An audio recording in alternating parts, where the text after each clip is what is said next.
is Kentucky Senator Rand Paul. Senator, it's good to see you. Thanks so much for joining us. Morning. So I want to ask you to educate our viewers, help us better understand the pushback. First of all, do you think President Trump's message to the Republican conference will sink in with 24 hours to go before this vote?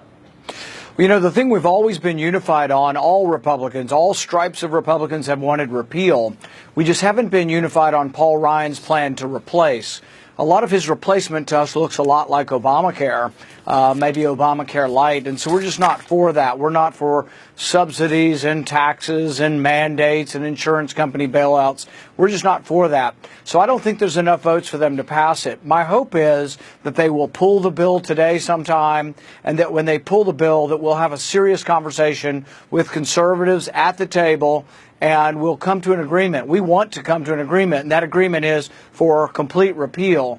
If you only partially repeal this and you leave the insurance mandates in place, the insurance premiums are going to continue to skyrocket, and people will say, well, what did you guys do? We let you win the election so you would fix it, and you haven't fixed it. The Ryan plan will not fix it, and insurance premiums will still rise if we pass that plan alone. Okay, so then you're not really controlling the cost, which was one of your most important issues there. Make sure to get the cost of health care down.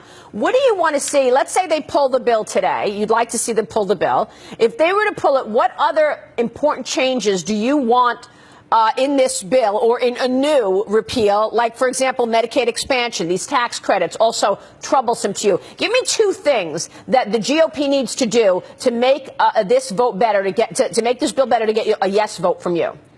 We need to have something in the bill that offers hope to people who don't have insurance.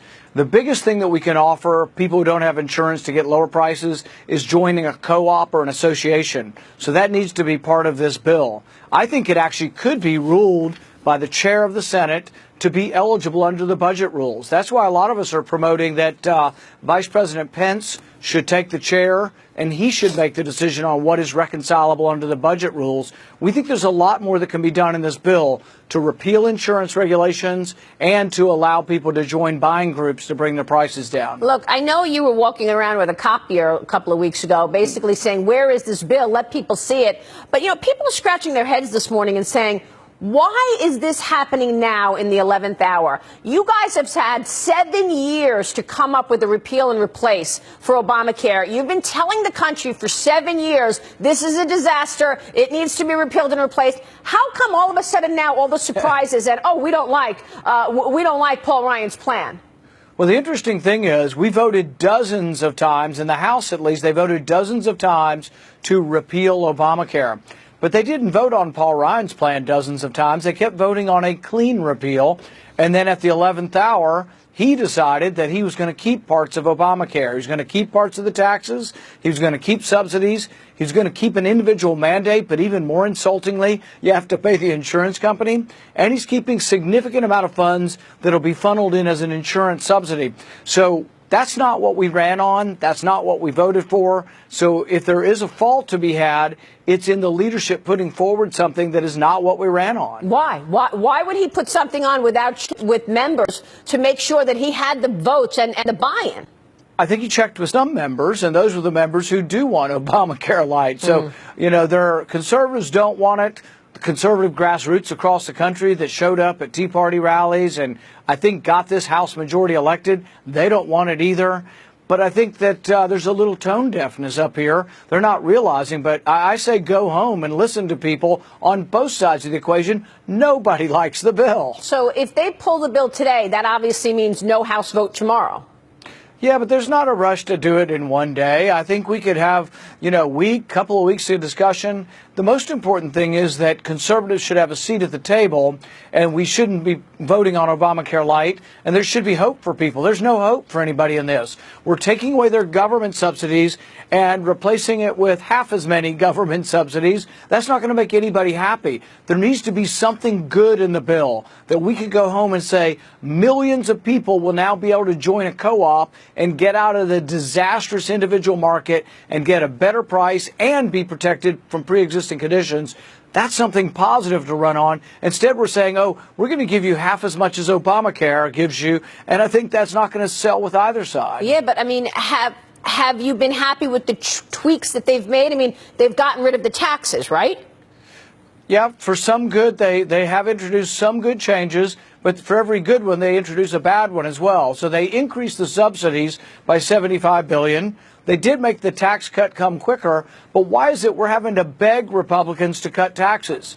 We all promised to be against the Obamacare taxes, to vote against them, and we're now having to beg Republicans. That's their compromise, is that they're compromising with those of us who say repeal the Obamacare taxes, all of them. Yeah. So they're repealing more of them and quicker, but they're still leaving the tax on good insurance plans. So anybody that has great insurance in this country, we're going to punish you, or the bill will punish you with the tax. Yeah, you make a lot of good points, Senator. Let me ask you this. How much responsibility should you take, should Mark Meadows take, the entire Freedom Caucus take, if in fact the whole policy agenda of the Trump administration is now busted because of this? We all know how high the stakes are. We all saw what happened in the markets yesterday, down 237 points on the Dow Jones Industrial Average, because investors decided, you know what, this is not happening. There's a backup on the health care bill. That means a backup on tax reform. This agenda that people just voted for is now a bust. What happens then? I have never thought this either-or situation. I don't think either we take the Ryan plan or we get nothing. I think if the Ryan plan has to be pulled down, which I'm pretty sure it's going to be pulled down today or tomorrow, when it is pulled down, we will continue the debate. We will continue the discussion. And in fact, the real negotiation begins after they pull the Ryan plan.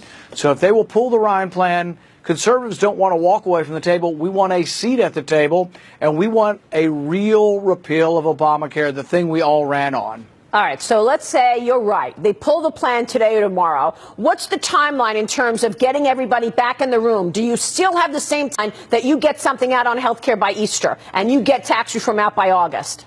I think because we went the wrong direction on this for so long, and the House leadership just keeps plowing ahead. They're still plowing ahead as we speak. They think they're going to win. Maybe they do, maybe they don't. The way we count the votes, we think there's enough conservatives to stop them. There's actually a few moderates also that are no's on this as well. So we think it's going to take a little longer, but I still fully expect that we could get to tax reform by the fall. For goodness sakes, this is not rocket science. We should be able to, repeal Obamacare this spring and also then do tax reform in the fall. So I think it still all happens, but it may take, a couple more weeks to iron out our differences. So you're good with having tax reform, though, then have no impact on markets or economy in 2017, and it becomes a 2018 story? That what does? Tax reform? Yeah, tax reform. I think tax reform ends up, I would really like to get to it this year. I just think practically speaking, it'll be this fall. This fall, meaning it's probably a 2018 piece of business, right? The impact happens in 18, not 17. Yeah, but I think a lot of tax changes that happen this year probably, the way taxes are, they usually happen prospectively, not retrospectively.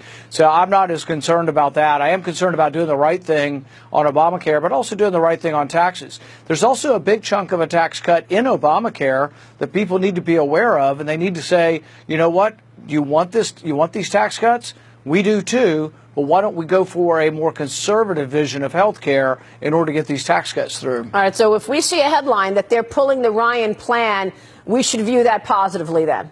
I think so. Senator, it's good to have you on the program this morning. Thanks so much. Thank you. Senator Rand Paul joining us there.